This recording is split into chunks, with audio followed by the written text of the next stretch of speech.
Bayangkan sebuah struktur keluli gergasi sebesar 3 buah padang bola sepak yang digabungkan, terapung megah di tengah-tengah lautan yang ganas. Selamat datang ke Kenapa Itu Ya, saya Raka Pratama. Hari ini kita akan menyelami satu misteri kejuruteraan yang paling menakjubkan. Di bawah platform ini, kedalaman lautan mencecah lebih 2.000 meter. Untuk memberi Anda perspektif, jika kita mencampakkan Gunung Kinabalu ke dalam laut ini, puncaknya pun tidak akan kelihatan di permukaan air. Platform ini bukanlah sekadar terapung kosong. Ia adalah sebuah fasiliti penggerudian yang mengepam minyak mentah dari perut bumi. Syarat utamanya, ia mesti kekal di kedudukan yang tepat, tanpa berganjak walaupun seinci. Jika ia tersasar sedikit saja, pipe gerudi yang rapuh di dasar laut akan terputus serta-merta, membawa kepada bencana ekologi yang dahsyat. Ribut melanda, arus laut menolak, dan ombak menghentam tanpa belas kasihan. Bagaimana struktur seberat puluhan ribu tan ini mampu bertahan? Ia tidak dipacak ke dasar laut dengan tiang konkrit. Ia juga tidak mempunyai brek ajaib. Ramai yang menganggap ia diikat ketat ke lantai lautan seperti kemah di daratan. Namun, realitinya sama sekali berbeza. Struktur terapung ini tidak melekat pada dasar laut. Ia benar-benar terapung dan menahan segala asakan alam secara dinamik. Ini adalah satu konsep fisik yang sangat berbeza. Dan prinsip ajaib ini bukan hanya terpakai untuk platform penggerudian laut dalam. Jika Anda melihat dok terapung di pelabuhan tempat kapal dibaiki, terminal luar pesisir tempat kapal tangki raksasa memindahkan minyak, hinggalah kepada ladang kincir angin terapung di tengah laut, semuanya menggunakan prinsip biologi dan kejuruteraan yang sama untuk mengekalkan kedudukan mereka. Mari kita rungkai anatomi sistem ini. Rahasia besar yang menahan gergasi ini dipanggil sistem tambatan, atau dalam bahasa Inggrisnya mooring system. Secara ringkasnya, ia adalah rangkaian tali dan rantai gergasi. Tetapi jangan bayangkan sailboat nelayan yang biasa Anda lihat. Komponen yang digunakan di sini berada pada skala yang sukar dipercayai oleh minda manusia. Mari kita lihat komponen pertama, sauh gergasi di dasar lautan. Sauh yang digunakan untuk platform luar pesisir ini boleh mencapai berat sehingga 150 tan. Coba bayangkan 25 ekor gajah dewasa yang disusun serentak, itulah berat satu sauh ini. Panjangnya pula melebihi 30 meter, menyamai sebuah bangunan apartemen 10 tingkat yang dibaringkan di dasar laut. Namun, adakah sauh raksasa ini watak utama yang menahan platform? Jawabannya tidak. Mengejutkan, bukan? Sauh sebesar itu sebenarnya hanya menyumbang sekitar 10 hingga 20% sahaja daripada keseluruhan daya penahan. Jadi, apakah yang menyumbang baki 80 hingga 90% daya tersebut? Watak utama sebenar dalam pementasan kejuruteraan ini adalah rantai. Rantaian besi inilah yang menjadi wira tidak didendang dalam sistem tambatan. Rantai yang digunakan untuk menambat platform gergasi ini bukanlah rantai biasa. Setiap pautan rantai mempunyai diameter melebihi 20 cm. Bayangkan dua lengan lelaki dewasa digabungkan, itulah ketebalan besi untuk satu pautan.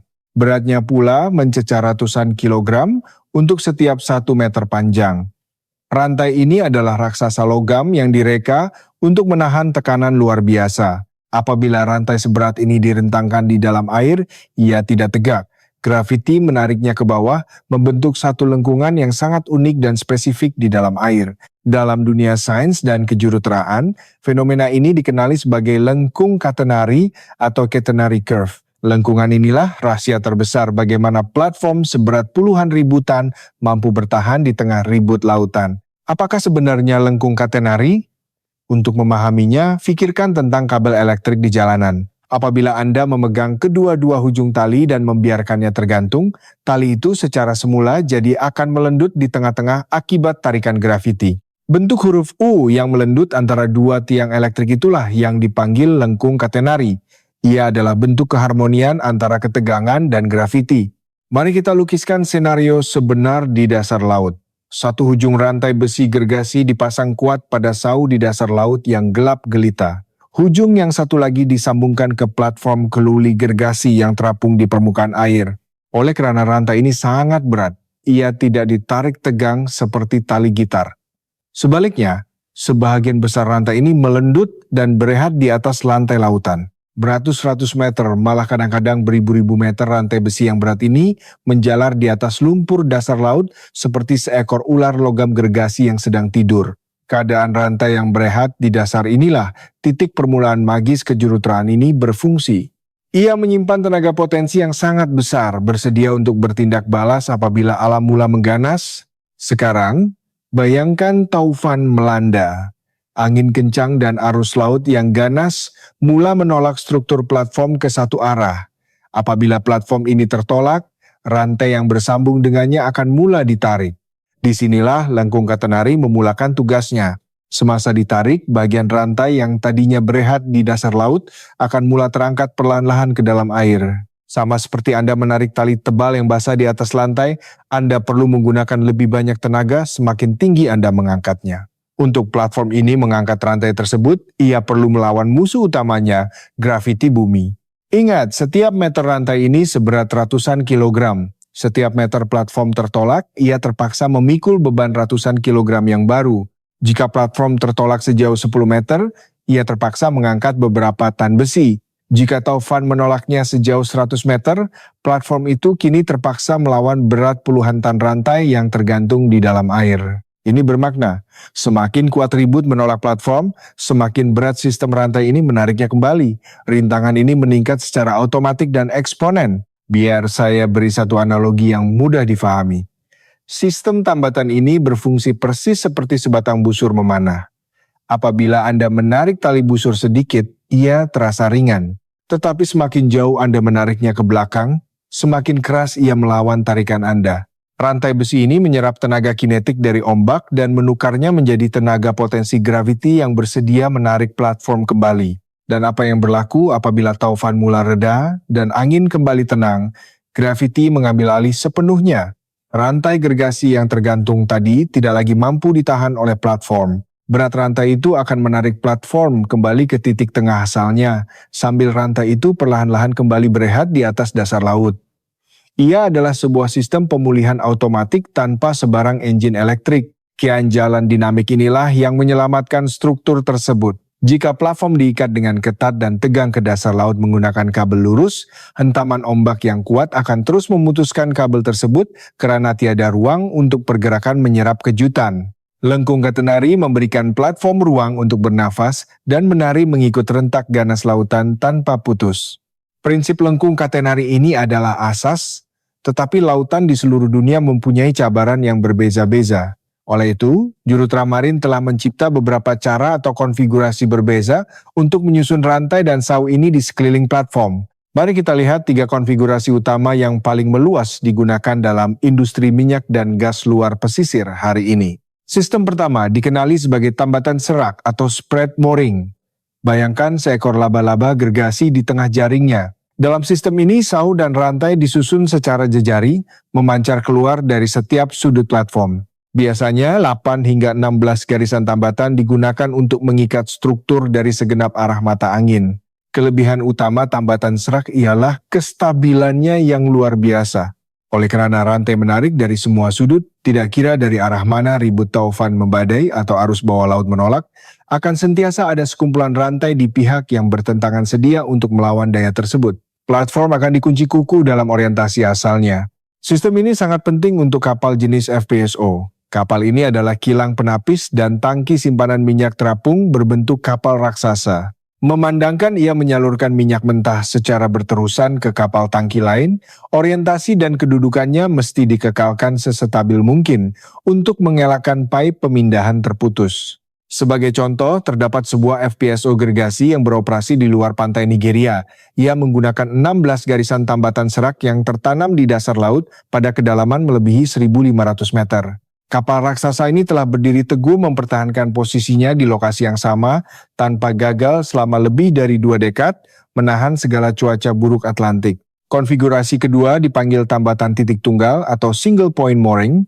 Berbeza dengan tambatan serak yang mengunci platform dari semua arah, sistem SPM hanya menyambungkan struktur terapung pada satu titik pangsi tunggal, biasanya di bagian haluan atau muncung kapal. Strategi ini kedengaran berbahaya, tetapi ia mempunyai kelebihan aerodinamik yang jenius. Dengan mengikat pada satu titik saja, Kapal FPSO dibenarkan berputar bebas 360 derajat mengikut tiupan angin dan tolakan arus. Dalam istilah maritim, ini dipanggil weather vaning. Mengapa jurutera membiarkan kapal sebesar ini berputar bebas? Bukankah ia akan menyebabkan pipe di bawahnya terbelit? Rahasianya adalah prinsip rintangan minimum.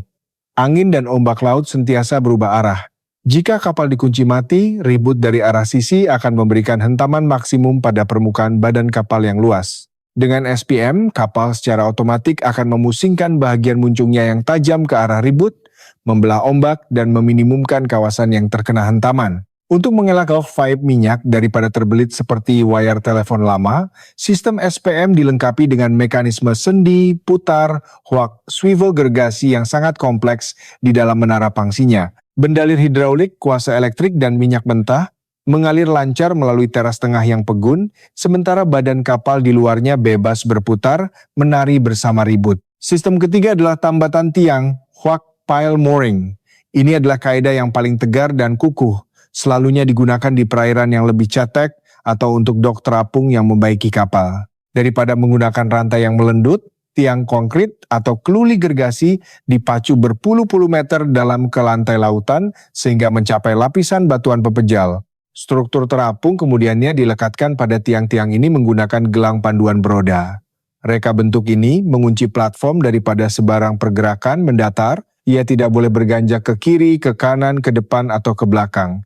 Namun, gelang panduan ini membenarkan platform meluncur bebas ke atas dan ke bawah di sepanjang tiang tersebut. Kebebasan bergerak secara menegak ini amat kritikal. Mengapa? Karena lautan mempunyai pasang surut. Apabila air pasang, platform akan terapung naik mengikut paras air, menggelongsor pada tiang tersebut. Apabila air surut, ia turun kembali. Tanpa pergerakan menegak ini, platform akan ditenggelami air ketika pasang atau tergantung di udara dan meruntuhkan tiang ketika surut.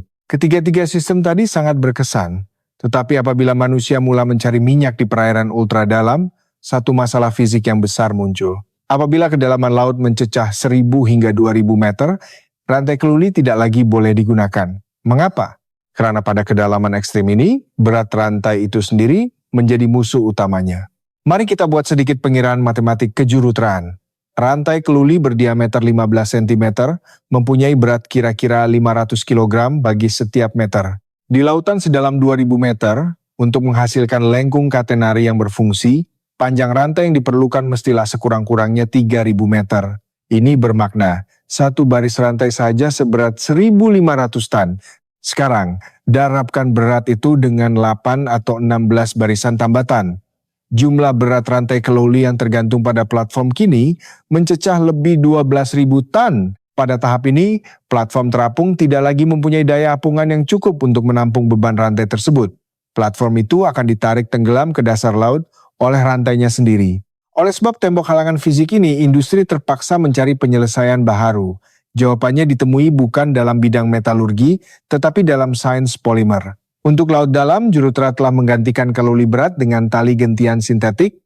Ini adalah tali sintetik polyester atau nilon berkekuatan ultra tinggi yang ditenun dengan teknologi angkasa lepas.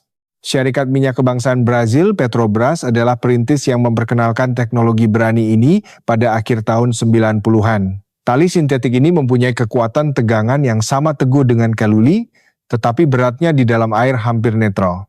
Ini bermakna, ia hampir tidak membebankan platform sama sekali, membolehkan penerokan medan minyak ultra dalam direalisasikan. Dengan tali polyester, konsep lengkung katenari tidak lagi digunakan. Tali ini ditarik tegang dalam garisan lurus dari platform terus ke sauh di dasar laut. Sistem ini dipanggil taut leg mooring. Oleh karena tali ini tidak melendut dan tidak bergantung kepada graviti berat untuk melawan ombak, bagaimana ia menyerap kejutan taufan tanpa putus? Rahasianya terletak pada molekul tali itu sendiri. Tali polyester mempunyai sifat elastik atau keanjalan semula jadi, persis seperti gelang getah gergasi. Apabila ombak besar menghentam platform, tali ini tidak melawan dengan kekerasan. Sebaliknya, ia meregang dan memanjang perlahan-lahan, menyerap tenaga kinetik ombak sebelum mengecut semula dan menarik platform pulang. Kini kita telah memahami dinamik rantai keluli dan tali polyester. Tetapi, walau sekuat manapun tali penarik ini, ia tidak bermakna jika titik perlekatannya di dasar laut tercabut. Sau adalah akar kepada pokok keluli ini. Dasar lautan bukanlah lantai konkrit yang rata. Ia terdiri daripada lumpur lembut, pasir jerlus, batu karang, dan tanah liat tebal. Oleh itu, pelbagai reka bentuk sau yang kompleks telah dicipta. Mari kita kaji keluarga sau ini. Jenis pertama ialah sau beban mati Hoak Dead Weight Anchor. Sesuai dengan namanya, ia adalah bongkah konkrit atau besi pejal gergasi yang hanya diletakkan di atas lantai lautan. Ia bergantung sepenuhnya kepada berat fizikalnya semata-mata untuk menahan tarikan platform. Tetapi ada satu fakta fizik yang mengecewakan tentang sau beban mati, daya apungan. Hukum Archimedes menyatakan bahwa objek di dalam air akan kehilangan berat bersamaan dengan isi padu air yang disesarkannya. Apabila Anda menenggelamkan bongkah konkrit ke dalam laut, ia kehilangan sekitar 42% daripada berat asalnya di darat. Sebongkah konkrit seberat 1 ton di darat hanya mempunyai daya penahan sekitar 580 kg di bawah air. Oleh sebab cukai apungan ini, sau beban mati untuk platform gergasi perlulah bersaiz raksasa. Kadangkala jurutera perlu menggunakan konkrit seberat beribu tutan yang menelan belanja pembuatan dan logistik yang tidak masuk akal. Oleh karena kelemahan itu, jurutera beralih kepada bentuk yang memanfaatkan bentuk muka bumi. Jenis kedua ialah sau cendawan. Dinamakan sedemikian karena bentuknya yang menyerupai cendawan terbalik dengan mangkuk cembung yang besar. Sau ini direka khusus untuk dasar laut yang berlumpur tebal dan berkelodak lembut. Apabila sau cendawan dijatuhkan, mangkuknya membenam ke dalam lumpur. Semakin lama ia berada di situ, semakin banyak enap, cemar, dan pasir menutupi mangkuk tersebut. Apabila rantai ditarik, mangkuk ini mencipta kesan vakum atau sedutan yang kuat terhadap lumpur di bawahnya. Semakin kuat ia ditarik, semakin sukar lumpur itu melepaskannya. Bagaimana pula jika dasar laut agak keras? Disinilah jenis ketiga memainkan peranan, sau helix Hoak Helical Anchor. Bayangkan pembuka gabus botol wine, tetapi berskala industri dengan bilah keluli gergasi. Sau ini tidak dijatuhkan, ia diputar dan digerudi secara mekanikal jauh ke dalam lantai lautan seperti skru panjang. Daya penahan sau helix sangat mengagumkan. Ia mampu memberikan cengkaman 4 hingga 5 kali ganda lebih kuat berbanding sau biasa dengan berat yang sama, karena bilahnya mengunci secara fisikal ke dalam lapisan geologi bumi. Namun, pemasangannya amat rumit, memerlukan robot bawah air canggih dan tork putaran yang sangat besar dari kapal permukaan. Akhir sekali adalah raja kepada semua sau laut dalam modern, sau sedutan Hoak Suction Anchor, Suction Pile. Ini adalah inovasi kejuruteraan yang membolehkan platform minyak gergasi ditambah di perairan ultra dalam. Secara fisikalnya, ia kelihatan seperti silinder keluli berongga yang sangat besar, satu tiub kosong bersaiz bangunan tinggi yang terbuka di bagian bawah dan tertutup di atas. Proses pemasangannya bagaikan magis fisik. Silinder gergasi ini diturunkan sehingga bagian bawahnya yang terbuka tertanam perlahan-lahan ke dalam lumpur dasar laut akibat beratnya sendiri. Apabila ia sudah stabil, sebuah kendaraan kawalan jauh bawah air berenang merapati injap khas di bagian bumbung silinder tersebut. ROV ini kemudiannya menyambungkan pam hidraulik ke injap tersebut dan mula mengepam keluar air laut yang terperangkap di dalam silinder. Apabila air disedot keluar, tekanan di dalam silinder menjadi lebih rendah berbanding tekanan hidrostatik lautan yang menghancurkan di luarnya. Perbezaan tekanan ini mencipta daya sedutan vakum yang maha dahsyat. Daya sedutan ini akan menekan dan membenamkan silinder gergasi tersebut sedalam berpuluh-puluh meter ke dalam lantai lautan, bagaikan picagari yang ditekan ke dalam daging. Ia menggunakan tekanan hidrostatik laut itu sendiri untuk menanam dirinya tanpa memerlukan tukul gergasi. Hasilnya adalah cengkaman monumental yang hampir mustahil untuk dicabut oleh daya mendatar. Melihat kepada size ekstrem, teknologi tinggi, dan jumlah bahan yang digunakan, Anda pasti tertanya-tanya berapakah kos untuk membina sistem tambatan ini. Untuk sebuah kapal FPSO bersaiz penuh, kos pemasangan sistem tambatannya saja boleh menelan belanja ratusan juta ringgit, mewakili 10 hingga 15% daripada keseluruhan kos proyek berbilion dolar. Kenapa harganya begitu mahal? Pertama, kos bahan mentah. Harga untuk 1 meter rantai keluli marin, khusus berdiameter 22 cm boleh mencecah puluhan ribu ringgit, dan ingat, satu platform mungkin memerlukan sehingga 10 km panjang rantai ini secara keseluruhannya, itu belum termasuk kos tali polyester dan pembuatan sau gergasi. Faktor kos kedua ialah logistik maritim. Anda tidak boleh menggunakan kapal kargo biasa untuk memasang komponen raksasa ini di tengah laut bergelora. Dia memerlukan kapal pembinaan luar pesisir khas yang dipanggil Anchor Handling Tug Supply. Kapal-kapal ini mempunyai kuasa engine yang menyaingi lokomotif kereta api terkuat di dunia. Kadar sewa harian untuk kapal AHTS berteknologi tinggi ini boleh mencecah ratusan ribu ringgit sehari. Operasi pemasangan satu sistem tambatan yang kompleks, menggerudi sau helix atau memasang sau sedutan pada kedalaman 2000 meter, boleh memakan masa berminggu-minggu, bergantung kepada ihsan cuaca dan keadaan ombak. Kos ketiga yang sering tidak disedari ialah kos pengujian. Selepas sau ditanam dan rantai disambung, Jurutra tidak akan terus memasang platform berbilion dolar ke atasnya.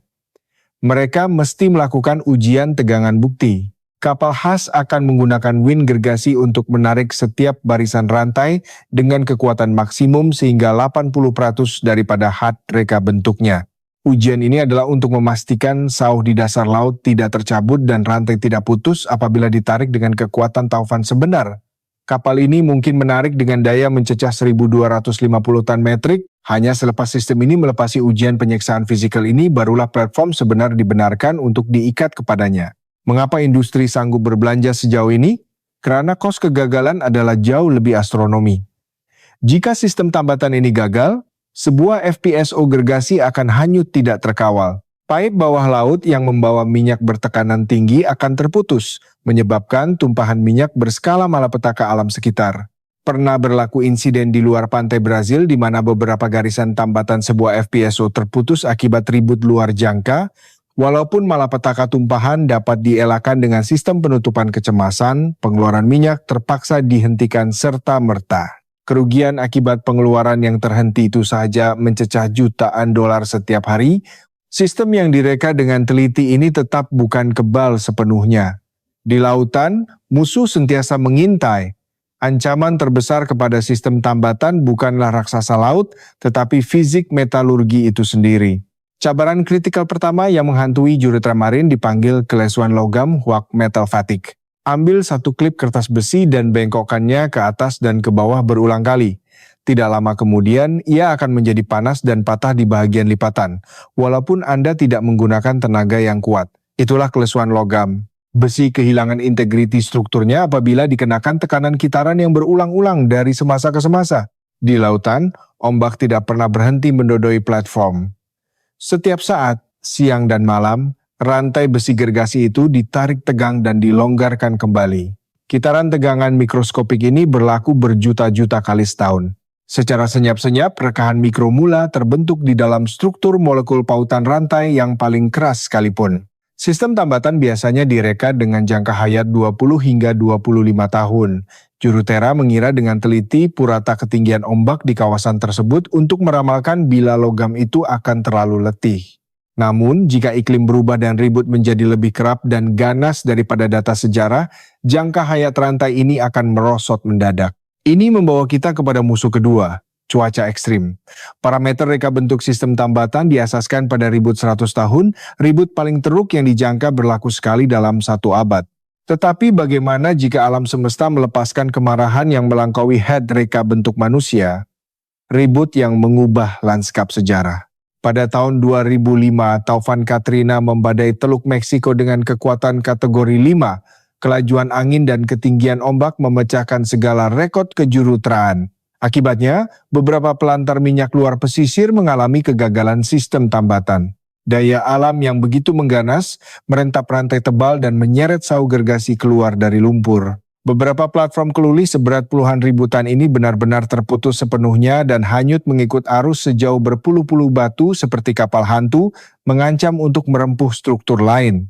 Tragedi ini menjadi panggilan kebangkitan kepada industri untuk mengkaji semula faktor keselamatan dan daya tahan bahan polimer sintetik dalam cuaca ekstrim. Selain ribut, musuh ketiga bersembunyi dalam keindahan alam semula jadi, biologi marin. Dalam industri maritim, ia dipanggil biofouling atau pengotoran biologi. Lautan dipenuhi dengan larva hidupan laut mikroskopik yang mencari tempat keras untuk melekat dan membesar. Rantai besi dan tali polyester adalah hartanah premium bagi mereka. Dalam beberapa bulan saja, teritip, kupang, bunga karang, dan rumpai laut akan meliputi keseluruhan garisan tambatan. Ia mungkin kelihatan seperti terumbu karang tiruan yang cantik, tetapi untuk jurutera, ia adalah mimpi ngeri. Pertumbuhan biologi ini menambah berat berpuluh-puluh tan ke atas rantaian, mengubah profil seretan hidrodinamik sistem tersebut. Lebih teruk lagi, di bawah lapisan hidupan laut ini, sejenis bakteria anaerobik yang memakan sulfat mula membiak. Bakteria ini merembeskan asid yang mempercepatkan proses kakisan keluli secara drastik. Ia memakan rantai gergasi tersebut dari luar ke dalam, melemahkan ketahanan struktur jauh lebih pantas daripada jangkaan asal. Untuk memerangi musuh biologi ini, syarikat terpaksa melabur jutaan ringgit dalam penyelenggaraan. Penyelam komersial dihantar untuk kedalaman cetek, manakala robot ROV digunakan untuk kedalaman abisal. Mereka dilengkapi dengan penyembur air bertekanan ultra tinggi yang berfungsi seperti bilah pedang cecair untuk mengikis hidupan laut dari rantai. Selepas dibersihkan, robot ini akan mengimbas setiap pautan rantai menggunakan teknologi ultrasonik dan pengimbasan laser 3D. Mereka mencari rekahan mikro sekecil helaian rambut manusia atau penipisan logam akibat hakisan. Jika satu pautan didapati kritikal, keseluruhan bahagian rantai itu mesti dipotong dan diganti melalui pembedahan maritim yang kompleks. Melihat kepada kos penyelenggaraan yang melambung tinggi dan risiko alam yang tidak menentu, para saintis sadar bahwa sistem tambatan fisikal mempunyai had mutlaknya. Apabila kita beralih ke masa hadapan, terutamanya untuk perlombongan dasar laut ultra dalam, kita memerlukan anjakan paradigma. Bagaimanakah kita memegang sesuatu tanpa tali? Jawabannya adalah keajaiban teknologi modern yang dipanggil sistem penentu dudukan dinamik, WAC Dynamic Positioning System. Ini adalah penawar ajaib di mana sau dan rantai gergasi dibuang sepenuhnya. Struktur terapung tidak lagi diikat secara fisikal ke dasar laut. Ia benar-benar melayang bebas di atas permukaan air laut dalam. Konsepnya amat mudah difahami tetapi luar biasa kompleks untuk dilaksana. Pikirkan tentang drone quadcopter yang berlegar statik di udara semasa ditiup angin. Drone menggunakan penderia untuk mengesan tiupan angin dan menukar kelajuan kipasnya secara otomatis untuk menolak kembali angin tersebut, membolehkannya kekal diam di satu titik di udara. Kapal DPS berfungsi dengan prinsip yang serupa. Di bahagian bawah badan kapal, terdapat pelbagai pendorong pot azimut kipas gergasi yang boleh berputar 360 darjah.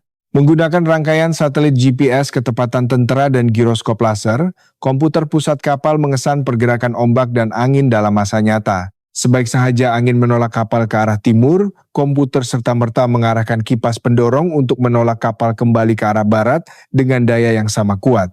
Jika arus laut coba memutarkan kapal, kipas di haluan dan buritan bekerja sama untuk membatalkan putaran tersebut. Kapal ini melawan balik setiap asakan alam dengan tujahan engine secara aktif. Sistem DPS amat berkuasa dan membenarkan penrokaan minyak di laut sedalam 3.000 meter, di mana tiada sau yang mampu sampai ke dasar. Namun ia mempunyai kelemahan yang ketara. Penggunaan bahan api. Kipas pendorong ini dipacu oleh engine diesel elektrik raksasa yang perlu hidup 24 jam sehari, 7 hari seminggu, tanpa henti. Membakar puluhan ribu liter diesel setiap hari semata-mata untuk duduk diam di satu tempat adalah sangat mahal dan tidak mesra alam untuk jangka masa panjang. Oleh itu, DPS selalunya digunakan untuk kapal penggerudian sementara. Untuk platform pengeluaran tetap, Jurutera kini sedang membangunkan teknologi hibrid tambatan pintar, WAC Smart Mooring. Tambatan pintar mengembalikan penggunaan tali polyester dan rantai, tetapi menyuntiknya dengan sistem saraf elektronik. Penderia tegangan mikro dan pecutan ditanam terus ke dalam setiap pautan rantai dan gentian tali.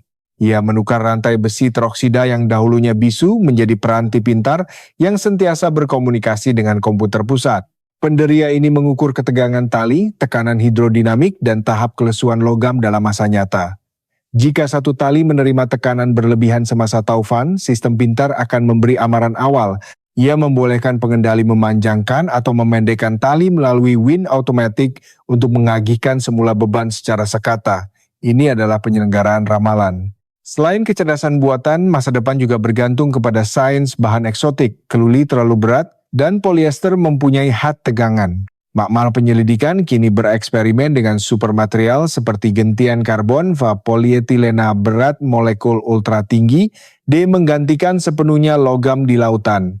Tali yang diperbuat daripada UHMWPE, bahan yang sama digunakan untuk membuat perisai badan kalis peluru, adalah 15 kali ganda lebih kuat daripada keluli pada berat yang sama. Ia melayang di dalam air dan benar-benar kebal terhadap kakisan asid bakteria atau karat air masin. Ia adalah bahan impian yang bakal merevolusikan seni bina laut dalam.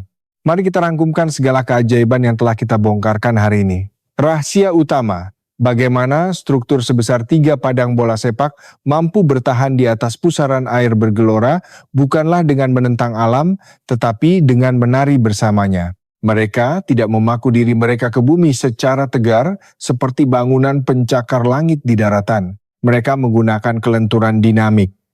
Rantai besi teroksida gergasi dibiarkan melendut mencipta lengkung katenari yang elegan. Apabila taufan menolak, rantai ini terangkat dari lantai lautan menggunakan graviti bumi sebagai spring gergasi yang menyerap setiap asakan angin. Ia bagaikan busur panah yang ditarik, sentiasa bersedia memulihkan keadaan. Di hujung rantaian ini, jauh di dalam kegelapan abisal yang tidak pernah disentuh cahaya matahari, terletaknya sauh-sauh yang membongkok kepada geologi. Sama ada sauh beban mati yang melawan daya apungan, sauh helix yang menggerudi batuan bumi, atau sauh sedutan bawah laut yang memanipulasi tekanan vakum, semuanya berfungsi sebagai akar besi yang tidak berganjak, dan apabila manusia meneroka lebih dalam melangkaui 1000 meter, di mana beban keluli menjadi senjata makan tuan, kebijaksanaan sains polimer mengambil alih. Tali sintetik polyester membenarkan gergasi ini melayang di atas palung lautan yang paling dalam, menggunakan regangan molekul untuk meredam kemarahan ribut 100 tahun. Pada detik ini, ketika Anda sedang menonton video ini, terdapat lebih 50 buah kapal raksasa FPSO dan lebih 150 sistem tambatan titik tunggal beroperasi senyap di pelbagai lautan di seluruh dunia. Dari laut utara yang membeku, perairan bergelora di luar pantai Brazil, hinggalah ke Teluk Meksiko yang kerap dilanda taufan. Ini adalah infrastruktur raksasa yang tidak kelihatan oleh mata kasar manusia di daratan. Ia tersembunyi jauh di bawah permukaan air biru, menahan tekanan yang memecahkan tulang dan kakisan yang menghancurkan besi. Namun, sistem yang tidak didendang inilah yang memastikan kelangsungan industri tenaga global dan logistik maritim antara bangsa setiap hari. Kepentingan teknologi ini tidak akan mati bersama bahan api fosil. Semasa dunia beralih kepada tenaga boleh diperbaharui, prinsip tambatan yang sama kini digunakan untuk membina ladang kincir angin terapung gergasi. Kincir angin ini diletakkan jauh di tengah lautan di mana angin bertiup paling kencang, diikat teguh oleh lengkung katenari yang sama. Malah, visi masa depan tentang bandar terapung untuk menangani kenaikan paras air laut akibat pemanasan global juga bergantung pada fisik tambatan ini. Konsep asas tentang bagaimana kita mengikat struktur besar secara fleksibel pada planet yang dipenuhi air ini akan menjadi kunci kepada kelangsungan tamadun maritim manusia pada abad yang akan datang. Sains di sebalik semua ini adalah manifestasi keindahan fisik tulen. Kita bermula dengan bertanya bagaimana struktur seberat puluhan ribu tan menahan kuasa alam. Jawabannya bukan dengan membina dinding konkrit yang lebih tebal atau tiang keluli yang lebih keras. Alam semesta mengajar kita bahwa untuk bertahan lama, mesti belajar untuk melentur. Lengkungan wayar elektrik yang melendut di antara 2 tiang elektrik di tepi jalan rumah Anda. Itulah lengkungan yang sama yang memegang ketamadunan industri kita di lautan lepas. Ia adalah geometri alam semula jadi. Hukum graviti yang sering menjadi penghalang kepada kita untuk terbang ke angkasa adalah daya yang sama yang memastikan kita selamat berlabuh di lautan. Lain kali, jika Anda menaiki feri, melawat pelabuhan, atau melihat gambar pelantar minyak dan dok terapung yang besar, ingatlah rahasia yang bersembunyi di bawah permukaan air. Ia bukan sekadar terapung kosong. Di bawahnya, terdapat beribu-ribu meter rantai gergasi dan sauh raksasa yang sedang bekerja keras melakukan tarian grafiti yang harmoni. Adakah Anda pernah bekerja di pelantar minyak? Atau mungkin Anda mengenali sesiapa yang bekerja di laut lepas dalam industri maritim ini? Kongsikan pengalaman Anda di ruangan komen di bawah. Kami amat berminat untuk mendengar kisah sebenar dari mereka yang pernah berhadapan dengan ribut taufan di atas struktur gergasi yang diikat oleh sistem tambatan ini. Dunia kejuruteraan lautan penuh dengan misteri yang belum terungkai. Mungkin dalam episode akan datang kita boleh meneroka bagaimana pipe minyak dasar laut diletakkan tanpa remuk akibat tekanan air, atau bagaimana kapal selam nuklir bersembunyi di kedalaman abisal. Jika ada topik kejuruteraan yang merangsang minda Anda, beritahu kami. Jika Anda mendapati video ini membuka mata dan mengubah cara Anda melihat dunia kejuruteraan, jangan lupa untuk menekan butang like. Ia amat membantu algoritma kami untuk menyebarkan ilmu sains populer ini kepada lebih ramai penonton di Malaysia dan Nusantara. Sokongan Anda adalah tenaga yang menggerakkan saluran. Kenapa itu ya? Pastikan juga Anda telah melanggan atau subscribe saluran kami dan aktifkan lonceng notifikasi. Kami di Kenapa itu ya berdedikasi untuk merungkai mekanisme tersembunyi alam semesta dan inovasi manusia, menyampaikannya dalam bahasa yang mudah difahami dan visual yang memukau. Jangan terlepas siri penerokan sains kami yang seterusnya. Sebagai penutup, mari kita renungkan sejauh mana pencapaian keupayaan manusia. Dari sekadar belayar di pesisir pantai menggunakan bot kayu yang diikat dengan tali rami ke pokok, kita kini menambat pulau keluli seberat puluhan ribu tan di tengah lautan yang bergelora 2 km di atas dasar laut yang gelap gelita. Kita telah menakluki daya apungan, memanipulasi tekanan sedutan lumpur laut, dan mempergunakan grafiti bumi melalui lengkung katenari.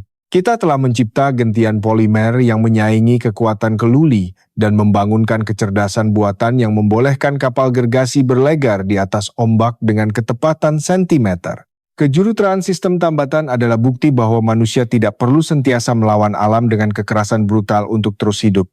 Kadangkala, penyelesaian yang paling mampan dan kuat adalah dengan memahami sifat alam itu sendiri, mengakui kehebatan ombak dan grafiti, dan mereka bentuk struktur yang harmoni bersamanya. Itulah rahasia di sebalik keajaiban platform laut dalam. Ilmu pengetahuan sentiasa berada di sekeliling kita, seringkali tersembunyi di bawah permukaan, menanti untuk diselami dan difahami. Teruslah bertanya, teruslah meneroka, dan jangan pernah berhenti berasa takjub dengan kehebatan sains dan teknologi kejuruteraan manusia. Saya Raka Pratama, mewakili pasukan penerbitan sains populer Anda. Terima kasih yang tidak terhingga karena meluangkan masa menyertai ekspedisi laut dalam bersama kami pada hari ini. Sehingga kita bersua lagi dalam episode misteri kejuruteraan yang seterusnya. Teruskan, sifat ingin tahu Anda bersama. Kenapa itu ya? Selamat tinggal.